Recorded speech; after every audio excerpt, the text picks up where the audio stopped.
and it was slow damage, didn't quite work out. Get your Zeratul.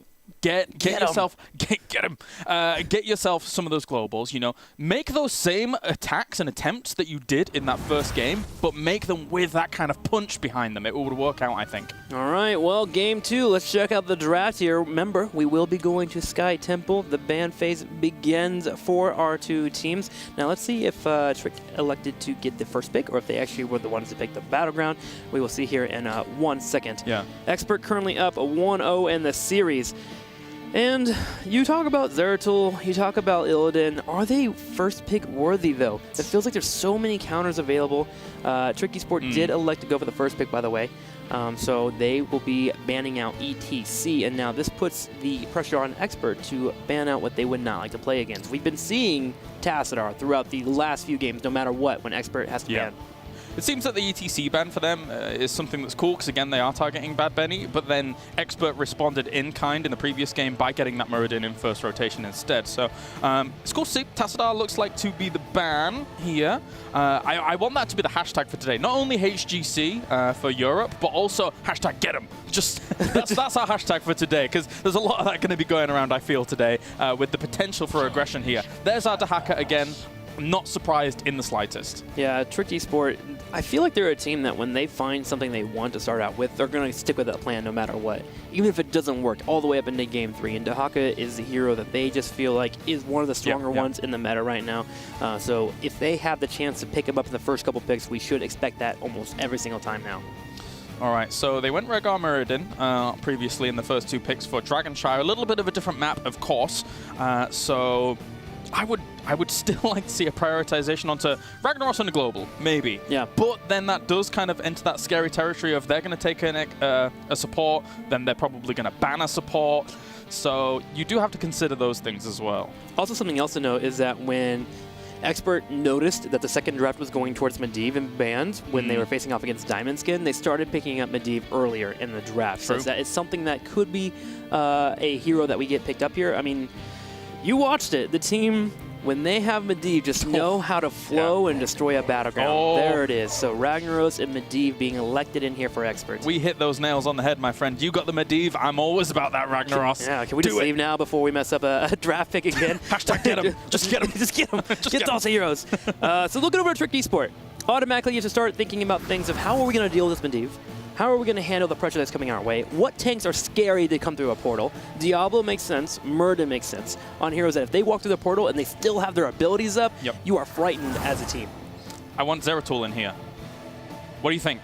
Yeah, I think Zeratul is a good tool. I think you kind of lay it all on the ground when you're facing off against a Medivh. When you go for the Void Prison, it's either you win this fight or everyone has to run or we all die.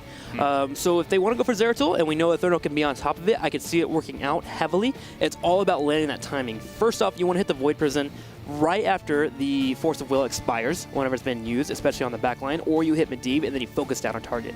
All right, let's see what they're going to go for.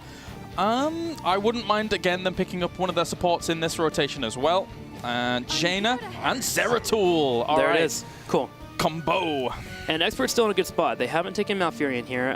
When you go through the ban phase, I would assume that you ban out a support that you don't want to deal with, and that you hope that your support that you don't want to get taken away is there. Diablo is taken out of the mix-up here for Expert. When you think about supports, just after this ban phase, Rehgar, I feel like, would mix in more here than Malfurion, just because Jaina and Zeratul is so disruptive against that Malfurion that he has such a hard time stopping anything from occurring because he doesn't have much damage mitigation tools. It's cool. It's cool to see them just kind of go up against, you know, not go for supports at all. Neither team felt too compelled in that earlier round, considering how the flow has gone. Just looking for their big damage deal, their big playmakers at the front. So Team Expert, I can completely understand the Diablo ban. You've got a double combo against you. You don't want to triple. Yeah, you don't want to deal with that apocalypse that could come out. So Trick eSport, you got to think about what they want to take away from him. What is something that Benny is not very good on when it comes to Warriors? If you were to ban out Muradin, would he pick up Ethereal, or is he actually not one that actually goes that route? The thing is that they banned the Diablo on their side as well, so I think something... Oh, hey up. Uh-oh. Hey up. Slight disconnect, so we'll go ahead and get this entire draft phase back and brought in, but we can talk about the first couple of picks already. So far, they have the Zeratul Jaina combo. And we can also talk about still Bad Benny's potential tank pick as That's well, true, which if they do ban a Muradin, what would he go down? I'm thinking something a little more unconventional across the board, not necessarily Europe, which is something like a Leoric could come out. They might have to complement it with a little bit more of a front line if they do go down that path. I think what's becoming more consistent that we're seeing a little bit more often is a Nubrek against Jaina. True. It's happened, I believe, 3 times now in the HGC. Leoric makes sense to me a little bit if you get a little more tanky on the other side, and we do always see double warrior with eSport. We keep talking about it. But a Nubrek could also make a lot of work happen here. First off, I'll praise Cocoon all day, every day. I think Cocoon is like one of the most exciting heroics that you can really make a play with, especially if it's against a Malfurion, but to a Zeratul to a degree. If he comes in with a Void Prison, you can just drop the Cocoon instantly. It's quick cast. It hits even after he comes out of stealth. And then you drop on the Jaina, and that entire combo is destroyed. So a Nubrek could be a thing that we see. I see Leoric working, but I feel like Jaina has a good chance of being a complete bully. She dropped Blizzard on Leoric, and he's forced to use his E before he wants to, which prevents him from getting really good in tombs. I'm just waiting for that one tantalizing moment in crazy esports history where we get level 20 web weave, where you get a Nubrek doing this at level 20. Yeah. It's changed now. It's not that anymore. Is it not? No, I believe you just stay near it now, and it keeps the channeling going. Yeah. It used to be that you actually had to sit there and channel it, but apparently that wasn't very good or something, and so it got altered a long time ago. I love you never get to see it. He's an evil witch just cackling the entire time. It looks like our draft is coming back into fruition here. Maybe we could use the Kalaris Mind Ball of being able to see the future to see what they're going to pick against. I was going to, but then I decided, nah, maybe not. Overkill the joke, right? We got it done. We got it done. Look, wow. Oh, what a surprise. Oh, they're locking them all in. Where's Murky? Oh, no, they didn't pick it. Damn. All right, so we'll go through the ban phase here. Diablo was banned for the first time, and we were on the middle of Tricked eSports ban, if I remember correctly. And we were thinking, what tank would they go for if Muradin were taken away? Yeah, get the Murray. Just do it. Just get Murray out of there. Oh, Tychus. Okay. So Tricked eSports obviously aiming towards a second warrior to back that up. Dahaka alone is a little bit odd at the moment, and as you mentioned, you know, they're about their double warriors or even triple warriors, which didn't go quite as well. So yeah, I think that's a good ban too, because Nick, you know, now what does he play? All right. Ty is sticking out, and let's wait a second here and see what Team Expert moves into. I think they can maybe hold off on their support because they'll have a couple of options. Brightwing, if they decide they want to have a little more global pressure because they have Dahaka floating around, Rhaegar does work if they want to pick him up now. If they really want that hero, they would get him now, I think. But I think if you're okay with being flexible, you can hold off and see if Rhaegar's taken away later. So this should be, in my mind, a Muradin and a ranged. So maybe like either a Li Ming or a Valor coming into play. Nick could easily pick up that Valor and be very comfortable off the back of that. And I think that would go well. Medivh helps out and enables a little bit of Valor in a similar way. All right then. Sylvanas, we haven't seen her much here in the HGC, but a hero that can be quite a pain to deal with on push battlegrounds. Now on Sky Temple, her value is dimmed slightly, but definitely not dimmed overall, especially if you're able to get a boss. What she brings to the table here is that Wailing Arrow, which is wonderful for if you see that your team has been hit by 3 people, or 3 people have been hit by a Void Prison, you drop the arrow and you hit Jaina. You don't care if you hit anyone else. You stop the combo completely and you spread your undeadness all over the minions and the opposing team and move from there. So interesting pickup, but I do feel like I am missing damage.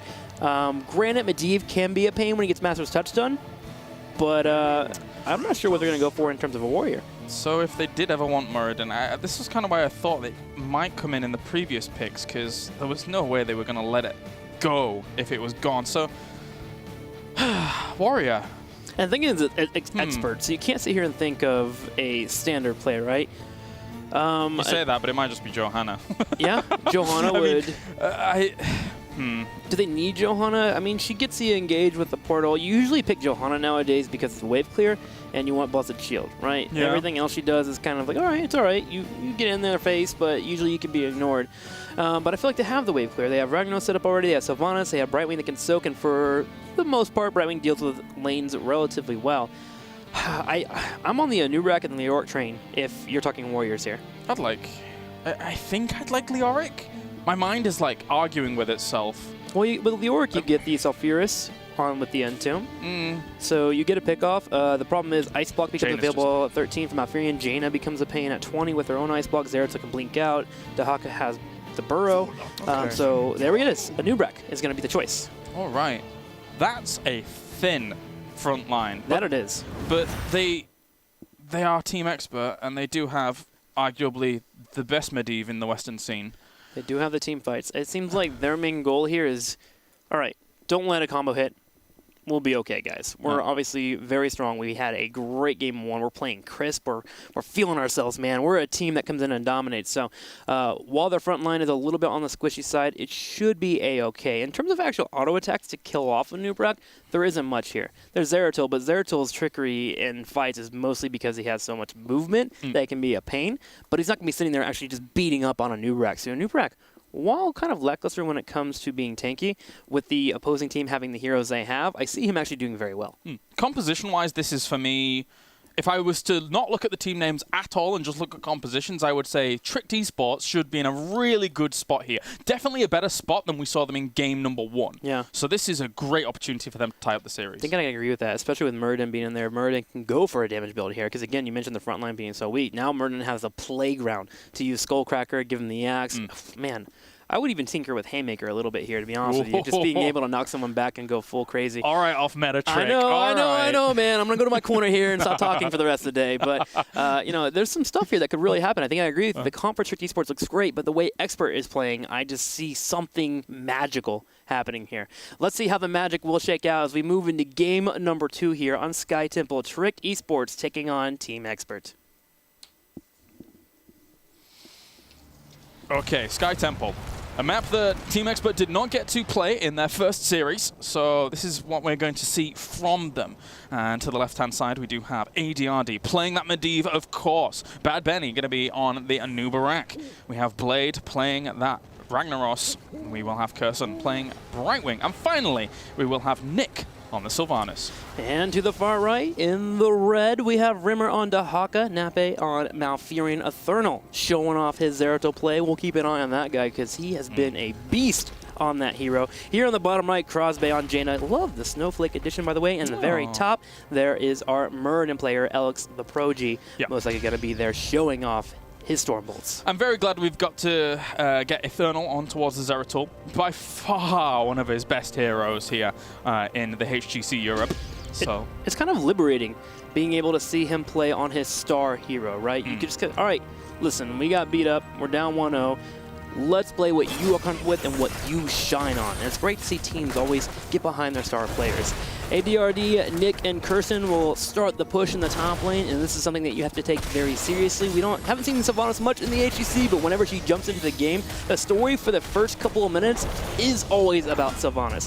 Where is she at? What tower is she killing? Which lanes is she pushing? Yep, and ADRD taking quite a bit of damage despite his Force of Will, as well as that portal on out there. He will get healed up quickly, though. As we will see, Bad Benny now just looking to secure this mid lane. Eternal, unfortunately, can't really do much against that. It's not really the best spot for him to be in, to be honest. Would much rather be rotating. Yeah, when you have Zeratul on a lane, you normally want to... Oh, hang on, ADRD gets picked off. Important to note, that root is actually very strong, kind of an anti-soft counter against the entire portal thing. If you're not right next to it, you won't portal through. Yep. You can also drop the root on the portal when it gets brought up, and if someone comes through, they get rooted immediately, and you can burst them down. But this is kind of what we were talking about when it compared game number 1 to game number 2. In game 1, they were trying to go for these attacks, trying to go for these ganks, was not successful because they didn't have the power behind it. This game, they got a Medivh with the power that's behind their potential kills in the early stages. So that spells good things for Tricked Esports. That it does, especially if they continue to play the way they are now. We were talking about it earlier. One of the keys to success here for Tricked Esports is that they have to get killed early. Get that momentum running. Get some pressure on Expert. Don't let them be so comfortable. Kind of put them on the back foot a little bit. And so far, they're doing that flawlessly. All right, Curson and Eternal hanging out at the top. Eternal just waiting for maybe a buddy to come up and push away with the Brightwing. And Alex the Pro G holding this down with Nape as well. So not a bad start on either side. That's a great little kill there on towards Brightwing as well. I think Eternal just let Brightwing get low from the minions. and then dive in and get the kill. That is unfortunate. It's one of the good ways to play it around there. Brightwing actually can't do very well against these minions unless she's spinning her Q there to really break them down. So they just naturally beat her up, and she can sustain through it, but she will take some damage, and a good pick-off by Trick Esports there. Shots overall go into the favor of Expert, though, as they have more damage on the fort in the top right. So while we're having kills for Trick Esport, in terms of control of the temples, Expert did a much better job. Yeah. If you want a hashtag for Sky Temple, hashtag shots fired is probably the best one for those temples as well. Get your tweets in with the hashtag HGC. We're all about the hashtags today, not only the HGC, but I'm all about the hashtags. You're all about the hashtags, man. Oh, yes. Hashtag James, hashtag monitors, hashtag gaming life. It's hashtag Sunday. That's what it is.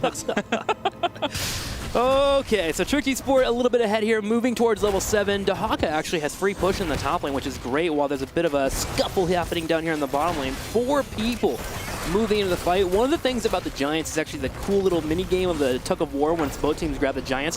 Who gets the pressure on the turrets here? And Expert wins that slight fight. Ragnaros, though, is in a situation where he has to both deal with the pressure of Dahaka on the top lane and maneuver to the mid lane to get the experience, which is relatively hard because that's a really big gap between top and middle lane. And there's always Zeratul potential. Yeah, there's always the laying in the bushes, Zeratul waiting for you to rotate through a slightly scarier path than something that's protected behind that fort wall. So you do have to be wary, and that will only ever benefit Trick Esports, because when that bottom temple phase comes along, Dahaka will clean up top and then just port down bot. Gotta agree with you. And Dahaka, speaking about him doing well, but here's a 3 in the bottom right for Trick Esport. Alex Progi, Crosby, and Nappy getting some pressure. However, with 2 people not on the minimap, you start to worry, are they coming in for a gank? No, Sylvanas is actually soloing the mercenary camp in the top left, grabbing it now here. Slightly on point here when it comes to grabbing this mercenary camp. You want to get it right when the temples activate, and they do just that. Now in the next 7 seconds, the bottom lane will be the main point of contention for both teams. Interesting that Rag went right back up there, did not decide to go down to this temple. So it looks like they're not going to commit too much to it. They're going to focus their efforts a little bit more on pushing to hack away, getting that hard camper a bit more value up towards the top. And then Rag, well, apparently he's going to go now, but it's a little later than I was expecting. Ragnaros moving down, yeah. He just wanted to make sure it gets that push, because if he can force Dahaka to deal with it, then Dahaka is going to be late on the rotation, but Dahaka is actually not going to deal with it. He moves into the Brush Stalker, trying to get the engage. The portal, though, is nice here from ADRD. The entire team of Expert dodges the engage. Yeah, Nick decided to just fly side by side with the portal with his Haunting Wave and manages to get out there anyway. And Bad Benny now just hardening that on lockdown.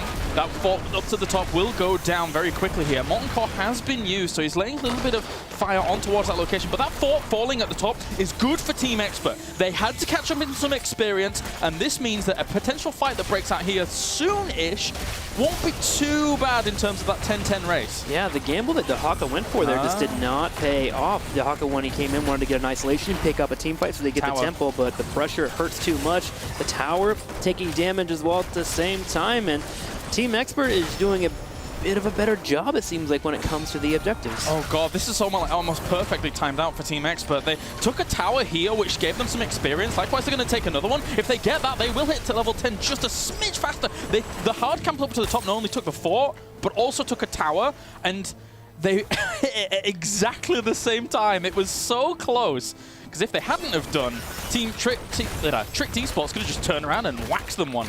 We keep talking about it, man. The little things like that get you in the game. This team, Expert, was actually about half an experience lead behind their opponents, and now they're on even footing just because of their great rotation and also the slight gamble that the Dahaka took to come down Rimmer to get into an engage. They played it great. Bad Benny is in a little bit of trouble here. Will get portaled out there, and that's going to be actually Leyline Seal looking down 3 of them, but this pursuit is still on. That's not the best burrow out there from Bad Benny. He should be okay, though. Not that much pressure from Alex the Pro G as well as Remmer Baller in that. But that's the thing that makes this game beautiful. Not just the team fights. Nobody died during this all small skirmish towards the bottom during the temple phase on that one.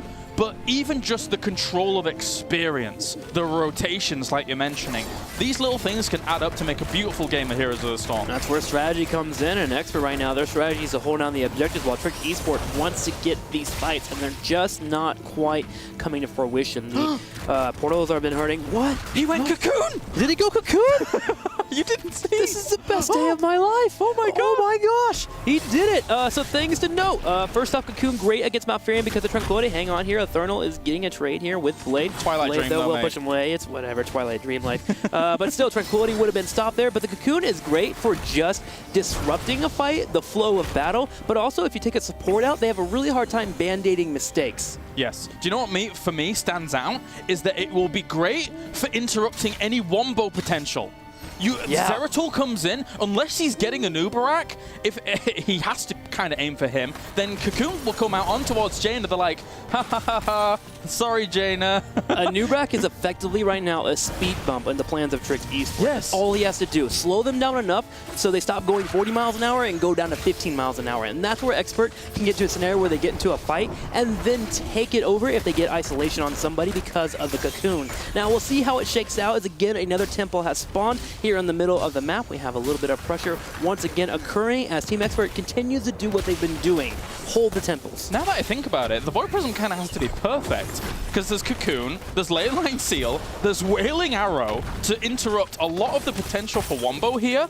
Team Expert has great denial tools based on what we're seeing here from Trick eSport. Yeah, I gotta agree with you. In fact, it almost feels like you go for the Void Prison, you have to hit 3 to 4 people, or you have a Twilight Dream on 2 of the important members that can stop people, so you silence them, and then you go for the Void Prison into the Ring of Frost. It's really difficult for Trick eSport to get this done. It will be an uphill battle, but it's one that I have faith they can do. Yep, they can coordinate this well, so it's going to be a battle of some of those heroics very, very soon. Blade taking some damage. Rema, I think he has ability to actually drag here. Misses, though, as a juke comes out from Blade. That's going to be the roots. He should be able to kill him here, and he will fall. That's a great pickup for Trick eSport. Yeah, Trick eSport finally getting another isolation here in the mid-game. ADRD was on his way, but sadly was not able to get into a point to get the portal. Now, the main thing for him here is to keep an eye on them. You want to make sure that they don't grab a boss here in this phase. And Trick eSport, realizing that there is a big bird floating around their life, is going to pull away and just grab the easy mercenary camps. I'm so happy that we see that change up from comp to comp from Trick eSports. Game 1, yeah, it was an interesting draft, but it just didn't have the punch if you were behind. Now, though, they've set themselves ahead with a good potential for combos down the line, and they're even just grabbing all of these shots. So, yes, Team Expert a little bit behind. They want I like this. Oxaproji set up in the bush. Here comes the bush gank. Here goes the Stormbolt. No, it does not connect here. And we're going to have all of Expert show up and turn around the fight. Bad Benny goes for the dive. He moves in. Cleanse has been used. Sulfira smash in the backline. Bad Benny auto-attacking that Jaina and that beautiful red skin. Not working out, though. The Ring of Frost has been used. And Nubrak actually might get bursted. There's Cocoon. Tad bit late. Big Void Prism, though, in the back left here. Eternal does nail it. Nick trying to retreat. Cursed in trouble as well. And Alex Aproji leads the charge here as he goes for a hard engage. Nick stayed in a little further because his Haunting Wave just came off cooldown. Blade, though, in the thick of things, actually gets out with the portal. The Leyline Seal was able to save a lot of the damage that went onto him towards the end, getting out with only 1 casualty. Not too bad.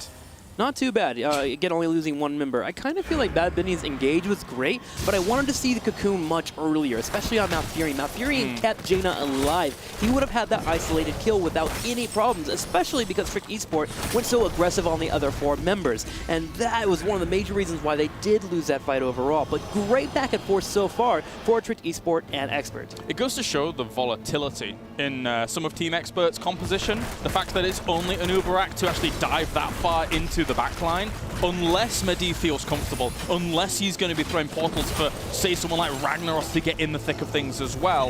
Yeah, it's going to have to be well orchestrated here from Team Expert. Yeah, it's interesting how a Nubrek has to be played in these competitions to make it work. Bad Benny, though, charging in on our Alex Aproji, low on HP. He's getting bursted slightly here. Sulfira Smash goes down, but Murden's a tanky dwarf. There is a member in that Cocoon, though. There's Malfurion getting impaled. The Ice Block does come out. There's a Blizzard to help assist, but Nape is taking damage and is finally taken out. Yeah, the rest of the team for Trick eSports just wasn't there to help him. They were all caught on the left-hand side of this structure up towards just above Blade there. Did Rag kill him from that range? I think so. Are you serious?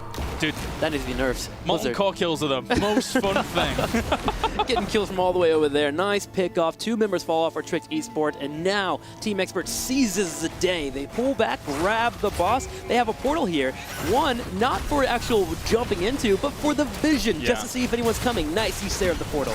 Void Prism is available here. Eternal on the back lines almost killed off Nick. That was quite nicely done. He's going to use teleport back in there. Leyline Seal with that Void Prism has already been used on top of one another. He tries to get onto Nick. He goes through a portal, comes back, manages to die off anyway. What? And that is going to be 2 falling there on the side of Team eXpert. Tricked eSports here, actually bringing the power. 3 members come in and stop Team eXpert from taking the boss. Not only that, the boss helped out in the engage. We saw Ragnaros getting picked off, and now Tricked eSports says thank you for doing some damage to said boss. Let's take it and push the bottom lane. Yeah, let's look at that again, because there was a lot going on throughout that as that boss starts pushing on down. You can see Eternal on the left-hand side putting on so much pressure to Nick. Meanwhile, Alex is keeping so many people preoccupied on the right-hand side there. So, unfortunately for Sylvanas, caught in all the thick of Rema's AoE damage from that Dark Swarm, and they go absolutely ham. Rema and Zeratul played a blinder on that left-hand side. What a refreshing moment to see. Expert being so crisp this entire series, but Tricked eSport getting in there and doing just enough to really mess with the flow of their fight. Yeah. Wonderfully done. There was even a missed Wailing Arrow. It was tossed out from Nick. Unfortunately, he just cannot connect with it just because Zeratul was in his face for too long, taking the kill. All right, so at least they've pushed this back. They've got themselves level 16 of Team eXpert, but Trick really bringing the pressure now. Just move bomb back. They didn't really take too many of these shots. They wanted to get as much done with the boss as possible, knowing that they could potentially retreat back to this location and take some of those shots. Unfortunately for them, Team eXpert has reinforced quite quickly, and they will get some of the shots themselves. Well, we definitely have a game here. All the heroics are up for both teams. Bad Benny continues the engages here on Murden, and Eternal's up in the top left. He's the one that you definitely got to keep an eye on. An immediate polymorph on Eternal will force him to retreat, but the heal from Nape will keep him tapped off. Alex Aproji, though, just holding this front line. Slowly, though, Expert will start grabbing the temple. All right, so yeah, that's not bad. That's not bad at all. They do need to catch up in quite a bit of experience, unfortunately, for them. And they feel very dubious about going down onto that temple. They know they can probably see that blur of Eternal, and they definitely can now. Jeez. As Molten Core will get popped here by Blades, trying it out in this fight, gonna break out very, very quickly. There's a Nubrak. He gets through the portal. Severe Smash does come out and gets a few members low. Bad Benny going for the engage. Crosby in the back line, forced to use a solo Ring of Frost on a Nubrak. Can they kill him? No, he's still alive. Bringing out the Impale. ADRD trying to snipe, though. The damage, though, just not here. ADRD using Force of Will. He's actually getting a lot of damage taken. He does not go through the portal to save himself there. They really wanted Ragnaros in quicker, but ADRD was so far isolated down towards the bottom. Blade doing a lot of damage. They're so low at Tricked eSports. They have to play this very, very carefully right now. Trying to burrow out Nubrak, but he dies in the burrow thanks to some of the AoE damage. Here comes Ragnaros, though. Will he be able to do anything? He's very scared about going far forwards. Great play from Tricked eSports. They manage it to a T. They're so low and they're kiting every member. Nick is the only one here that can secure a kill. Here goes Eternal, though, trying to help out on the fight. The polymorph goes off, and it will be a 2-for-2 trade, but 5 members overall have been killed off to this, what, 3-minute team fight it feels like?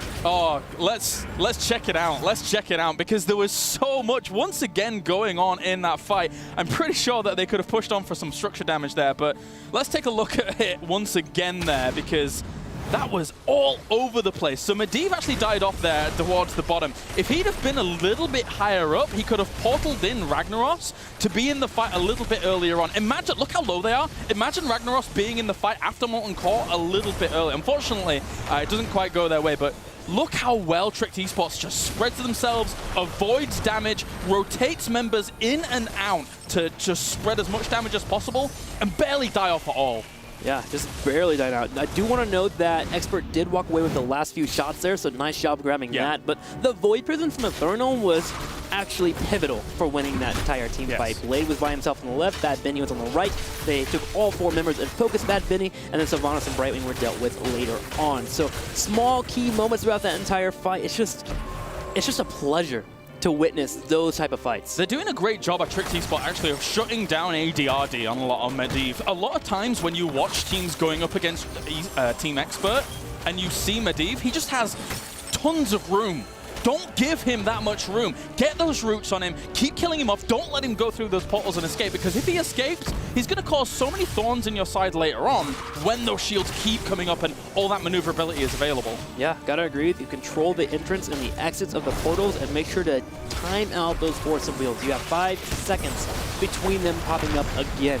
Arthurnal on the left side here looking for a flank on the opposing team. Pixie Dust or Peekaboo will be used here, so he has been revealed. I mean, ADRD is dived on. He uses a force of will. Can he portal out? He tries to go for it. Arthurnal, though, uses a Vorpal Blade a little bit too early there. It was so close that you could see the pressure onto Blade is in a lot of trouble here, unfortunately, though. He's trying to get to the portal. He doesn't get there in time. The force of will! Oh my god, there's going to be another portal, and the Leyline Seal comes out as well. They're trying to keep him alive for as long as possible. He didn't go through it. Molokora attempt, but it doesn't work out. He goes down. A 1-for-1 trade at the moment, though. They've lost Malfurion. They're going to have to back off. They don't have their healer. They're just dancing back and forth. Bad Benny looking for more. ADRD will scout ahead, but a 1-for-1 trade is good enough for both teams. Nick forced to deal with his bottom lane, and the thing to know is that Trick eSport was 20 during that entire fight. Yeah. Expert was not. They're just about to unlock their storm power. You could see the game plan, though, from Trick eSport.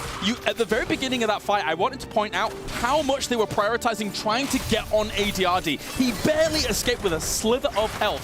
They want to kill him, kill ADRD, kill the Medivh, and if you can, it works out. But if not, that's how the fight goes, even or in Expert's favor. Well, we are now in an intense moment here as the temples have shrines, one in the middle and one in the top. Bad Benny trying to hold down this lane for his team. Eternal sharking around here, hungry for more takedowns and more aggressive plays. Eternal looking at Kirsten and Nick. Those are the two targets that you would love to be on as Zeratul, especially after Polymorph is used. Bad Benny taking some damage here on a Nubrak, but the Spell Shield and the Force of Will is very handy for being very tanky. Once it's 5v5, keep a good eye on ADRD's positioning and Eternal's positioning. They will try and get on him and try and shut him down. Or Jaina if she steps out of line, but that's a great grab there on towards Anubarak. It manages to get away with the portal, though. Oh, nice impale, though. That actually allowed them, or forced Alex Approach to leave with the impale from Bad Benny in the top left, because he has the talent that actually gives a little bit more slow as people walk through them. So the entire team of Trick eSport couldn't go for the engage. Little small things like that on a Nubrak is a wonderful thing to watch. I'm actually really enjoying seeing Bad Benny on this different type of style of warrior. Yeah, he's certainly one of the guys that is going to stand out, I think, throughout the entire season of HGC Europe. And one of the guys that still even has a lot of room to evolve. You know, he's not necessarily played on the biggest and grandest stages of them all. Yeah. But he's come together with this team and is doing very well for himself. So we're in a really odd scenario for both teams. First off, you have a bird on expert side that's just scouting every move that you do. There's a boss available here, and there's also a temple available. This feels like a bit of a bait. Sometimes when you have the vision available to you, use that to your own advantage. Have everyone move down. Dahaka moves all the way atop to start grabbing a few shots on the temple. However, Expert did a great job. They didn't overreact to that being grabbed. They sent one person down to be shown in the middle wave on the minions and kept 2 in the top left to go for a flank on Dahaka if they wanted to. Completely agree. It's all about vision. I mean, ADRD seeing 4 of them down there, you're like, where's Dahaka? He never captured the top temple, but you can assume he would be lurking around there to try and make that play occur. Now, because Trick eSports didn't grab any shots from that, it did leave them a little, Team Expert a little bit in the dark, which was kind of cool as well. So both teams playing with vision right now is, again, another dynamic and another level of strategy. It introduces mind games like no other. All these constant, am I going to do this? Am I not going to do that? Game of chicken as well. Things that these teams just constantly have to think about. Now, we are in a situation where we're trying to feel each other out. Where's the engage? Where's the moment that we can go for the explosive play? Really, it's on Trick eSport, because of the vision that we were talking about with Medivh. Medivh is just going to be able to set all scenarios, really put his team as always in the upper hand. Don't do it. Eternal, he's on the side here. If he went in, man, that'd have been bold. Unfortunately, his team not quite with him. He plays the patient game. He is just sitting in this bush. Nick is taking some damage there. There's the automatic polymorph. There goes the willing arrow, and we actually see Eternal fall victim there to the combo of Kirsten and Nick. And now all of Team Expert turn around and go for an engage. Leyline Seal, Crosby in trouble. Taking a risk, it didn't work. Even Medivh cheats to try and catch him just once again on the return back there. But that's going to be 2-4-0.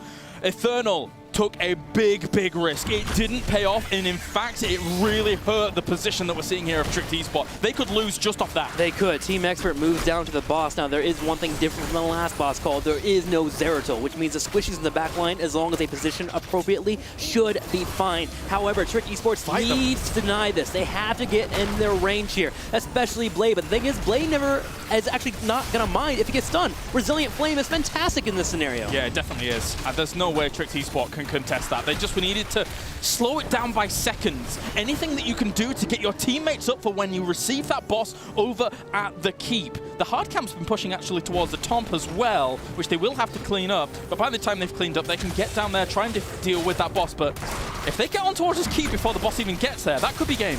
I think this is a moment where you just go for the win. You got the pick off in Zeratul. You have Ragnar's Molten Core. You have a major boss pushing. This is the moment where you make your play. Don't let him Molten Core. Do not let Blade Molten Core here. If you do, it could be game right now. And they're letting it Crosby out of position.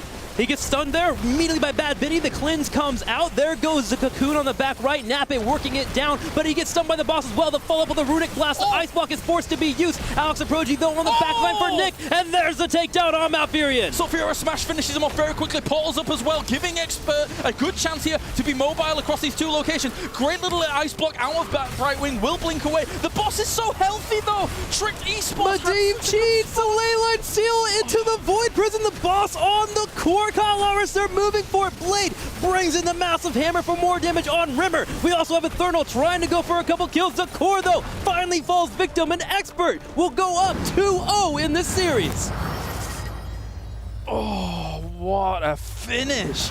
I can't, and it all comes down, unfortunately, to Eternal trying to go for that Sylvanas kill, trying to be the hero. It really I feel so bad.